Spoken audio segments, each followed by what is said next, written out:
Hello বন্ধুরা, তোমরা কেমন আছো? আশা করি ভালো আছো। আমিও ভালো আছি। ছোটদের ভালোবাসা ও বড়দের আশীর্বাদে ছোটদেরকে জানাই মন থেকে অনেক অনেক ভালোবাসা, আর বড়দেরকে জানাই মন থেকে শ্রদ্ধা।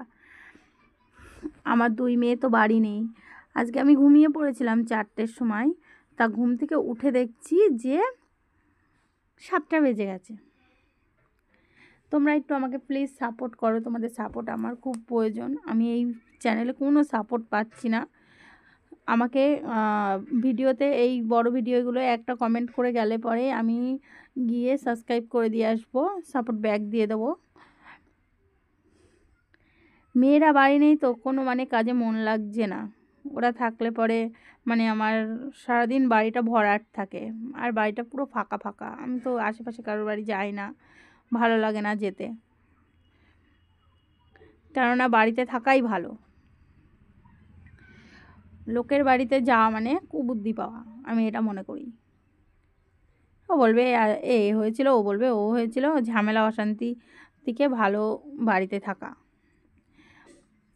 কখন যে 4টের সময় ঘুমিয়ে 7টা বেজে গেছে বুঝতেই পারিনি। ঘুম থেকে উঠে ওই আমাকে এসে কাছ থেকে এসে তুললো। ঘরে দরজা দিয়ে শুয়েছিলাম, এসে বলল যে মানে দরজা ধাকাচ্ছিল। তো আমি ভাবছি, আমি বুঝতে পেরে গেছি ওই এসেছে। দিয়ে তাড়াতাড়ি করে উঠে দরজাটা খুলে দেখি যে ও এসেছে। কষ্ট করে সাইকেলে নিয়ে যাচ্ছে, সাইকেল নিয়ে কাজে যাচ্ছে, গাড়িটা খারাপ হয়ে গেছে।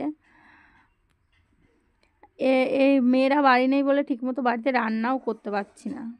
ঠিকমতো কি ও বাড়ি থাকে না, আর আবার মেয়েরা বাড়ি নেই, তা খাওয়ার চার আছে নাকি তাই? যে নিজের জন্য একার জন্য তো কিছু করতে ইচ্ছা হয় না, না। এখন বেশিরভাগ বাইরে থেকে খাবার কিনে নিয়ে এসেই খাওয়া হচ্ছে। বাইরের খাবার খেলে অবশ্য শরীর খারাপ করে, তবু খাওয়া হচ্ছে।